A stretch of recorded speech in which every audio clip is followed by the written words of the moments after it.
ತ್ರಿವರ್ಣ ಸ್ಪೆಷಲ್ಗೆ ಸ್ವಾಗತ. ನಾನು ಉಮರ್ ಫಾರೂಕ್. 1992 ಡಿಸೆಂಬರ್ 6 ಇದು ಈ ದೇಶದ ಚರಿತ್ರೆಯನ್ನು ಬದಲಾಯಿಸಿದ ದಿನ. ಯಾವ ಉತ್ತರ ಪ್ರದೇಶದ BJP ಸರ್ಕಾರ ಬಾಬ್ರಿ ಮಸೀದಿಯ ಒಂದು ಇಟ್ಟಿಗೆಯನ್ನೂ ಮುಟ್ಟೋದಿಲ್ಲ ಅಂತ ಸುಪ್ರೀಂ ಕೋರ್ಟ್ಗೆ ಅಫಿಡವಿಟ್ ಸಲ್ಲಿಸಿತ್ತೋ, ಅದೇ BJPಯ ಮಾತೃ ಸಂಸ್ಥೆಯಾದ RSS ಮತ್ತು ಸಂಘ ಪರಿವಾರ ಡಿಸೆಂಬರ್ 6ನೇ ತಾರೀಕು ಅಯೋಧ್ಯೆಯಲ್ಲಿದ್ದ ಬಾಬ್ರಿ ಮಸೀದಿಯನ್ನು ಧ್ವಂಸ ಮಾಡಿತು. ಮಠ ಮಧ್ಯಾಹ್ನ ಬಾಬ್ರಿ ಮಸೀದಿಯ 3 ಗುಂಬಜ್ಗಳು ನೆಲಕ್ಕೆ ಉರುಳಿ ಬಿದ್ದಿದ್ದು. ಈ ಪೈಕಿ ಅಂದರೆ ಧರ್ಮದ ನಸೆ ಏರಿಸ್ಕೊಂಡು ಮುಸ್ಲಿಮರ ವಿರುದ್ಧ ದ್ವೇಷ ಕಾರ್ಕೊಂಡು ಮಸೀದಿ ಉರುಳಿಸೋದಕ್ಕೆ ಹೋಗಿದ್ದ ಪುಂಡರ ಪೈಕಿ ಮೊದಲ ಸಾಲಿನಲ್ಲಿ ಇದ್ದವರು ಬಲ್ಬೀರ್ ಸಿಂಗ್. ಇವರು ಒಂದು ಸುತ್ತಿಗೆ ತೆಗೆದುಕೊಂಡು ಹೋಗಿ ಬಾಬ್ರಿ ಮಸೀದಿಯ ಮಧ್ಯದ ಗುಂಬಜ್ಗೆ ಮೊಟ್ಟ ಮೊದಲ ಏಟು ಕೊಟ್ಟವರೇ ಇವರು. ಬಾಬ್ರಿ ಮಸೀದಿ ಧ್ವಂಸ ಆದಮೇಲೆ ಇವರಿಗೆ ಪ್ರಾಯಶ್ಚಿತ ಕಾಡುತ್ತೆ, ಇಸ್ಲಾಂಗೆ ಮತಾಂತರ ಆಗ್ತಾರೆ.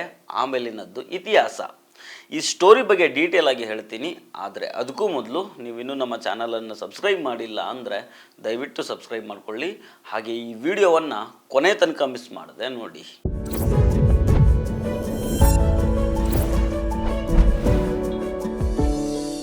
1992 ಡಿಸೆಂಬರ್ 6ನೇ ತಾರೀಕು ಬಾಬ್ರಿ ಮಸೀದಿಯನ್ನು ಧ್ವಂಸ ಮಾಡಿದವರ ಪೈಕಿ ಮೊದಲ ಸಾಲಿನಲ್ಲಿ ಇದ್ದ ವ್ಯಕ್ತಿ ಬಲ್ಬೀರ್ ಸಿಂಗ್. ಇವರು ಬಾಲ್ಯದಿಂದಲೇ RSS ಸಂಪರ್ಕಕ್ಕೆ ಬಂದಿರ್ತಾರೆ. RSSನ ಬೈಠಕ್ಗಳಿಗೆ ಹೋಗ್ತಾ ಇರ್ತಾರೆ. ಶಿವಸೇನೆಯ ಸಕ್ರಿಯ ಕಾರ್ಯಕರ್ತ ಕೂಡ ಆಗಿರ್ತಾರೆ. ಹೀಗಾಗಿ ಬಲ್ಬೀರ್ ಸಿಂಗ್ ತಲೆಯಲ್ಲಿ ವಿಪರೀತ ಮುಸ್ಲಿಂ ದ್ವೇಷ ಇರುತ್ತೆ.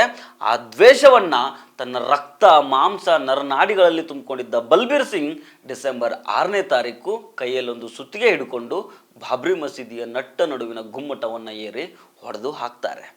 ಮಸೀದಿಯನ್ನು ಧ್ವಂಸ ಮಾಡಿದ ನಂತರ ತನ್ನ ದ್ವೇಷದ ಪ್ರತೀಕವಾಗಿ ಮಸೀದಿಯ ಒಂದು ಇಟ್ಟಿಗೆಯನ್ನು ಎತ್ಕೊಂಡು ಬರ್ತಾರೆ. ಆ ಟೈಮಲ್ಲಿ ದೇಶಾದ್ಯಂತ ಪರಿಸ್ಥಿತಿ ಹೇಗಿತ್ತಂದರೆ, ಬಾಬ್ರಿ ಮಸೀದಿ ಧ್ವಂಸ ಮಾಡಿ ಬಂದ ಪುಂಡರನ್ನು ಒಂದು ರೀತಿ ವೀರಾದಿ ವೀರರು, ಶೂರಾದಿ ಶೂರರು ಅನ್ನೋ ರೀತಿ ಟ್ರೀಟ್ ಮಾಡ್ತಾ ಇದ್ರು.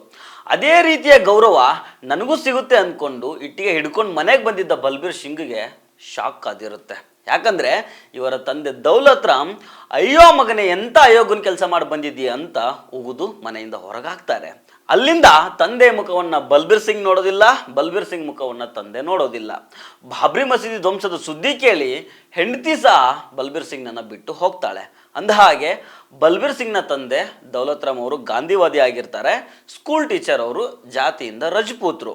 ಅಂದಹಾಗೆ ಇವರು ಹರಿಯಾಣದ ಪಾನಿಪತ್ ಮೂಲದವರು. ಬಾಬ್ರಿ ಮಸೀದಿಯ ಧ್ವಂಸ ಕಾರ್ಯದಲ್ಲಿ ಭಾಗವಹಿಸಿದ್ರಿಂದ ಬಲ್ಬೀರ್ ಸಿಂಗ್ನನ್ನು ಮನೆಯಿಂದ ಹೊರಗಾಕಲಾಗುತ್ತೆ. ಹೆಂಡತಿ ಬಿಟ್ಟು ಹೋಗ್ತಾಳೆ. ಆಮೇಲೆ ಒಂದಿಷ್ಟು ತಿಂಗಳುಗಳು ಒಬ್ಬಂಟಿಯಾಗಿದ್ದ ಬಲ್ಬೀರ್ ಸಿಂಗ್ಗೆ ಪ್ರಾಯಶ್ಚಿತ್ತ ಕಾಡುತ್ತೆ. ಮಲ್ಕೊಂಡಾಗ ಸರಿಯಾಗಿ ನಿದ್ದೆ ಬರೋದಿಲ್ಲ.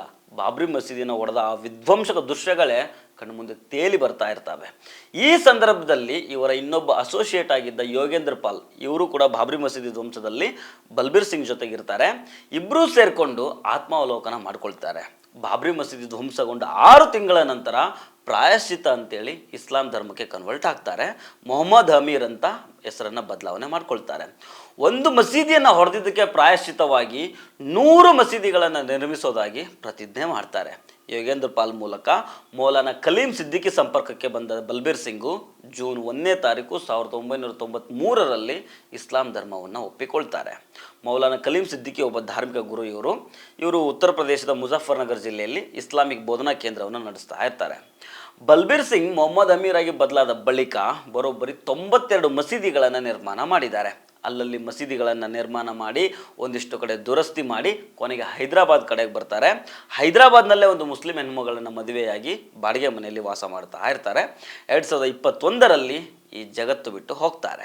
ಬಲ್ಬೀರ್ ಸಿಂಗ್ ಮೊಹಮ್ಮದ್ ಅಮೀರ್ ಆಗಿ 100 ಮಸೀದಿಗಳನ್ನು ನಿರ್ಮಿಸೋ ಪ್ರತಿಜ್ಞೆ ಮಾಡಿ ಅದರಲ್ಲಿ 92 ಮಸೀದಿಗಳನ್ನು ನಿರ್ಮಾಣ ಮಾಡಿದರು. ಇನ್ನೂ 8 ಮಸೀದಿ ಕಮ್ಮಿ ಆಗಿರಬಹುದು, 100 ಪೂರ್ತಿ ಮಾಡೋಕ್ಕೆ ಆಗಿಲ್ಲದೆ ಇರಬಹುದು. ಆದರೆ ಅವರ ಮನಸ್ಸಿನಲ್ಲಿದ್ದ ಮುಸ್ಲಿಂ ದ್ವೇಷ ಕಮ್ಮಿ ಆಯ್ತಲ್ಲ, ಅದು ಇಲ್ಲಿ ತುಂಬ ಇಂಪಾರ್ಟೆಂಟ್ ಆಗುತ್ತೆ. ನಾನು ಬದುಕಿರೋದೇ ಮುಸ್ಲಿಮರನ್ನು ಸಾಯಿಸೋಕೆ ಅನ್ನೋ ರೀತಿಯಲ್ಲಿದ್ದೊಬ್ಬ ಮನುಷ್ಯ ಯಾವ ಸಂಘಟನೆಗಳು ತುಂಬಿದ ದ್ವೇಷವನ್ನು ಕಳಚಿ ಹೊರಗೆ ಬಂದು ಇಷ್ಟೆಲ್ಲ ಕೆಲಸ ಮಾಡಿ ಹೋಗಿದ್ದಾರೆ. ಮೊದಲು ಯಾವ್ಯಾವುದೋ ಸಂಘಟನೆಯ ಕಾರ್ಯಕರ್ತನಾಗಿದ್ದ, ಆಮೇಲೆ ಮನುಷ್ಯನಾಗಿ ಮನುಷ್ಯರನ್ನು ಪ್ರೀತಿಸೋದನ್ನು ಕಲಿತ ಇಂತಹ ಒಬ್ಬ ವ್ಯಕ್ತಿಯ ಅವಶ್ಯಕತೆ ಈ ದೇಶಕ್ಕಿತ್ತು. ಆದರೆ ಇವತ್ತು ಅವರು ನಮ್ಮ ಜೊತೆಗಿಲ್ಲ. ಡಿಸೆಂಬರ್ 6 ಅನ್ನೋ ಕಾರಣಕ್ಕೆ ಇವತ್ತು ಅವ್ರನ್ನ ನೆನಪಿಸ್ಕೊಳ್ಬೇಕಾಯಿತು. ನಮಸ್ಕಾರ.